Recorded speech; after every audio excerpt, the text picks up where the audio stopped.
गणेशाय नमः। शुभ काम करने से पहले गणेश जी का स्मरण करने मात्र से काम में आने वाली बाधाएं समाप्त हो जाती हैं।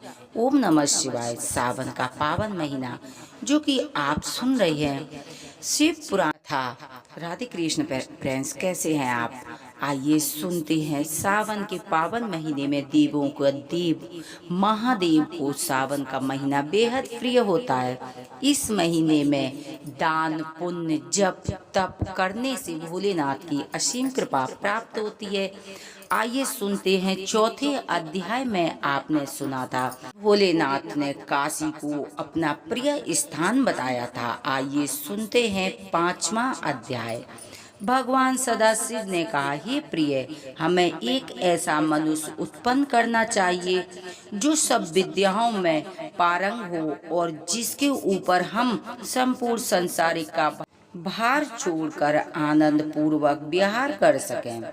भगवान त्रिशूल पाड़ी के मुख से निकले हुए इन शब्दों को सुनकर भगवती जगदम्बा जी ने अपने भाई की ओर देखा तो उनकी इच्छा से तुरंत ही एक मनुष्य की उत्पत्ति हुई। वह मनुष्य अत्यंत स्वरूपवान, कलावान, बुद्धिमान तथा शीलवान था। उसका संपूर्ण शरीर श्याम वर्ण चंद्रमा जैसा था। वह अपने भाल पर त्रिपुंड धारण किए हुए था। वह पीताम्बर धारण किए हुए था। उनका प्रत्येक अंग सुडोल एवं परम सुंदर था। वह संपूर्ण विद्याओं का निधान महाप्रतापी, सिद्ध रूप तथा पवित्र था। वह उत्पन्न होते ही बारंबार दंडवत प्रणाम करता हुआ भगवान सदाशिव और पार्वती उमा के सम्मुख आया, हाथ जोड़कर खड़ा हो गया। उस सुंदर मनुष्य को देखकर उमा सहित उमापति शिव जी अत्यंत प्रसन्न प्राप्त हुआ। वह भी इन दोनों को देखकर बहुत ही हर्षित हुआ, परंतु उसने हाथ जोड़कर इन दोनों की स्तुति तथा प्रसन्नता करते हुए प्रार्थना की, हे पिता, हे मातेश्वरी, आप मेरा नाम रखकर मेरे योग्य जो भी कार्य है उसे बताइएगा। ये सुनकर श्री शिव जी बोले, तुम्हारा नाम विष्णु होगा। संपूर्ण सृष्टि में तुम्हारे समान तेजस्वी तथा प्रतापी अन्य कोई भी प्राणी प्रकट नहीं होगा। तुम्हारा यश संपूर्ण संसार में निरंतर फैला रहेगा। संसारी मनुष्य तुम्हें हरि, चतुर्भुज, भगवान, अच्युत आदि नाम से अनेक नामों से पुकारा करेंगे। तुम भक्तों का मनोरथ पूर्ण करने के लिए उत्पन्न किए गए हो। अब तुम्हें यह उचित है कि तुम तपस्या करो जिसमें तुम्हें अधिक तेज और सामर्थ्य की प्राप्ति हो। इतना कहकर भगवान सदाशिव ने विष्णु को योग विद्या का उपदेश किया। तब विष्णु एक स्थान पर बैठकर तपस्या में लीन हो गए। हे नारद, वे द्वादश दिव्य सैकड़ों वर्ष पर्यंत एक ही आसन पर बैठे हुए योग साधना द्वारा भगवान सदाशिव का ध्यान करते रहे। परंतु जब उन्हें तपस्या का कुछ भी फल प्राप्त नहीं हुआ तो उनके हृदय में अत्यंत शोक प्रकट हुआ। उसी समय जिस प्रकार वर्षा में बादल गरजते हैं, ठीक उसी प्रकार यह आकाशवाणी हुई, हे विष्णु, तुम मन लगाकर फिर से तपस्या करो, क्योंकि हम स्वमता से किसी को दिखाई नहीं देते हैं। इस आकाशवाणी को सुनकर उन्होंने पुनः अत्यंत कठिन तपस्या करना आरंभ किया। उस कठिन तपस्या के कारण विष्णु के पवित्र शरीर से इतना पसीना निकला कि उससे एक नदी बह चली। उस अवस्था में बैठे हुए विष्णु जब मूर्छित हो गए तब उनका नाम तीनों लोकों में हर नारायण प्रसिद्ध हुआ। वे इस प्रकार मूर्छित हुए कि जैसे कोई निद्रा ने शयन कर रहा हो। उसी दशा में भगवान सदाशिव की इच्छा से उन विष्णु की नाभि से एक कमल की उत्पत्ति हुई। उस कमल में बहुत सी पंखुड़ियां थीं। वह देखने में बहुत ऊंचा, अत्यंत मनोरथ तथा लंबा था। ब्रह्मा जी बोले, हे नारद, विष्णु को उत्पन्न करने के पश्चात भगवान सदाशिव ने मुझे अपनी दाहिनी भुजा से उत्पन्न किया और उसी कमल में बैठा दिया। मेरा रंग लाल था, मेरे 4 मस्तक थे, चारों दिशाओं की ओर खुल रहे थे। मेरे अन्य सभी अंग विष्णु के समान ही थे। मैं भी अत्यंत सामर्थ्यवान और तेजस्वी। उसी समय यह आकाशवाणी सुनी, हे पुत्र, तुम्हारे आज ब्रह्मा दाता विदाता प्रदेश पनविष्ट और बहुगर्भ आदि अनेक नाम होंगे, परंतु मैं उस समय यह नहीं जान सका कि मुझे उत्पन्न करने वाला कौन है। हे नारद, भगवान सदाशिव की माया तीनों भुजाओं में घेरे हुए है। वो चाहेंगे वही होता है। अंत मैं यह नहीं जान सका कि मैं किसके द्वारा उत्पन्न हुआ हूँ और किसका पुत्र हूँ तथा उस कमल के पुष्प की जड़ कहाँ है। तब मैंने अपने मन में यह विचार किया कि जिसके मूल से यह कमल का पुष्प उत्पन्न हुआ है वही मेरा पिता होगा। ऐसा निश्चय करके उस कमल की जड़ को जन्म देने वाले अपने पिता का पता लगाने के लिए मैं उस कमल की डंडी में मार्ग से उस जल के भीतर जा पहुंचा, जिसमें होकर वह कमल नाल ऊपर निकली हुई थी। यदि मैं उस कमल नाल के सहारे सैकड़ों कोसों तक पानी के भीतर चला गया, परंतु मुझे उसके उद्गम स्थान का कोई भी पता नहीं चल सका। तब मैं निरंतर 100 वर्षों तक प्रयत्न करने के बाद निराश होकर जाने के शोक में व्याकुल होकर उसी स्थान पुनः लौट आया जहाँ के नीचे ओर गया था। जब मैं पुनः ऊपर लौट कर आया तो देखकर मेरे आश्चर्य की सीमा नहीं रही कि वहाँ कमल पुष्प कहीं भी दिखाई नहीं दे रहा था जिस पर मैं पहले बैठा हुआ था। इस अद्भुत दृश्य को देखकर मुझे अत्यंत चिंता हुई।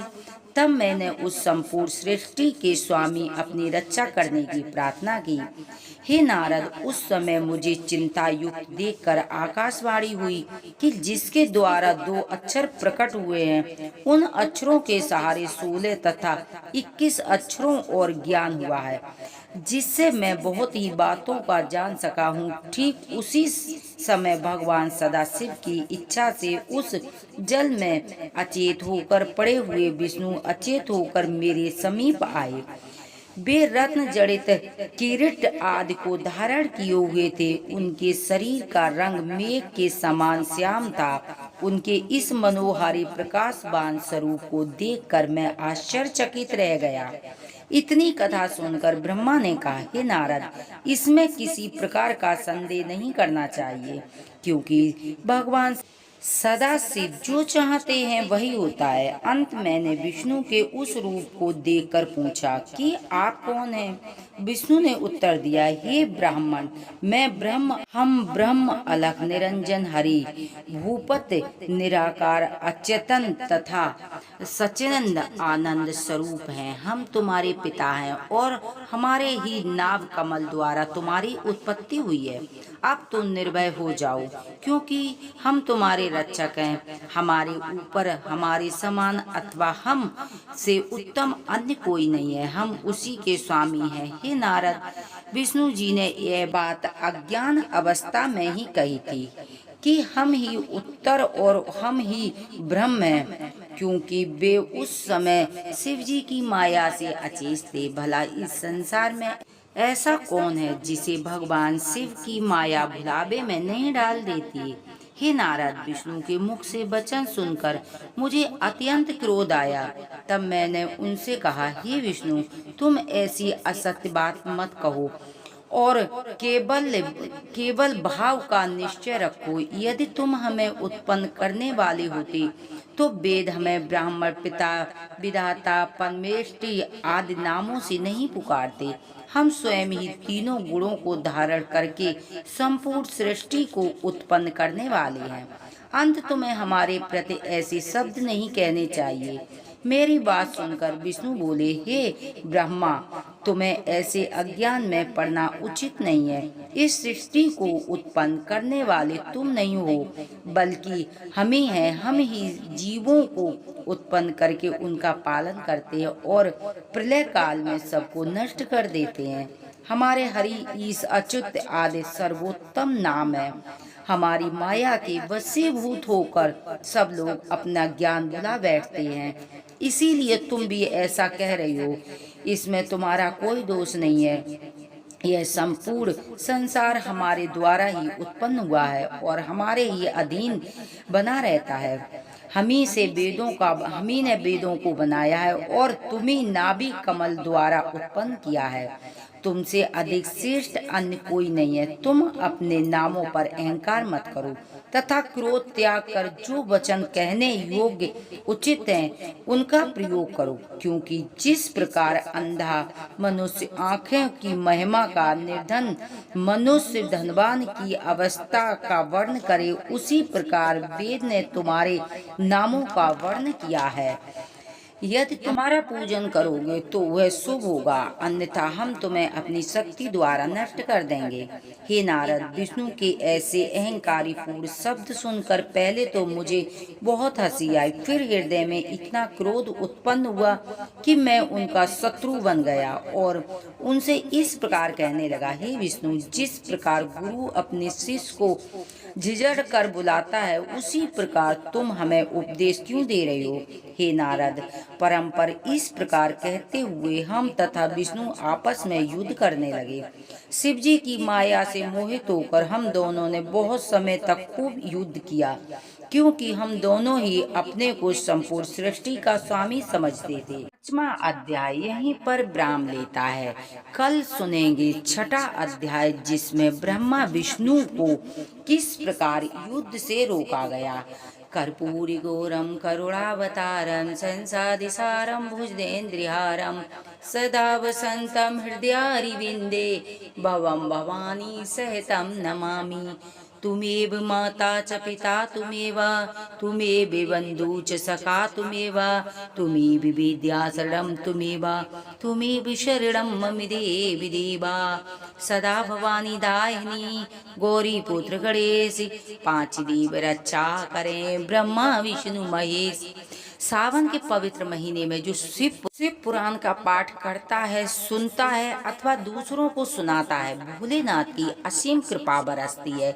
यदि देवादेव महादेव की कृपा प्राप्त करना चाहते हैं तो सावन के महीने में शिव पुराण का पाठ अवश्य सुनना चाहिए। यदि आप गरीबी से बहुत ज्यादा जूझ रहे हैं तो सावन के पावन महीने में देवों के देव महादेव का महीना है। इस पवित्र महीने में बहुत छोटे छोटे उपाय करके आप बन सकते हैं धनवान। यदि आपको 9 ग्रह बैलेंस करनी है तो शिव मंदिर में शाम के समय हर रोज दीप दान करना चाहिए। लेकिन दीपक जो आप जिस भूमि पर दीपक नहीं रखेंगे, 7 अनाज के ऊपर यदि आप दीपक रखे प्रज्वलित करेंगे, भोलेनाथ की आरती करेंगे, भोलेनाथ की शिव चालीसा का पाठ करेंगे, उनके मंत्रों का यदि आप जाप करेंगे, ओम नमः शिवाय और जो भी आपको मंत्र आते हुए इन मंत्रों का उच्चारण करते हुए भोलेनाथ को यदि आप प्रसन्न करेंगे तो आप देखेंगे 9 के 9 ग्रह बैलेंस होंगे। सतनजा में आप उर्द, मूंग, मसूर, गेहूं, चना, आप जो आपके घर में अवेलेबल है, सतनजा किसी का भी ले सकते हैं। एक चुटकी सतनजा के ऊपर मात्र दीप जलाने से भोलेनाथ की वो असीम कृपा आपके ऊपर बरसेगी। आपके जन्मों जन्मों की दर्दता, गरीबी हमेशा के लिए जड़ से समाप्त हो जाएगी। आप भी बन जाएंगे धनवान। यदि हमारी कथा कहानियाँ आपको पसंद आती हैं तो प्लीज चैनल को सब्सक्राइब करें, वीडियो को लाइक करें, शेयर करें, कमेंट में हर हर महादेव लिखना ना भूलें। हर हर महादेव की जय। बोलो मैया पार्वती की जय।